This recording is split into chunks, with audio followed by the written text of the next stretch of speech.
Wi-Fi adapter disabled or hidden in Device Manager. Hello guys, this is Sarah from Create Login and Delete. Let's get started. So the first thing you can do is restart your PC.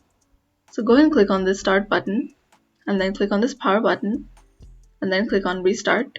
So another thing you can do is open Device Manager, and you can do that by going to your search bar and typing Device Manager and then click on open. So once you're here, click on view and then click on show hidden devices. So go to your network adapters and then right click on your adapter, and if it is disabled you'll see this enable device where mine is saying disable, and go ahead and click on enable device. So the next thing you can do is press window and R button, go ahead and type ncpa.cpl and click on OK. Right click on Wi-Fi and then go to properties, right click on Wi-Fi, and then you'll see this enable button if yours is disabled, and then go ahead and click on enable. So that is how to fix Wi-Fi adapter disabled or hidden in Device Manager.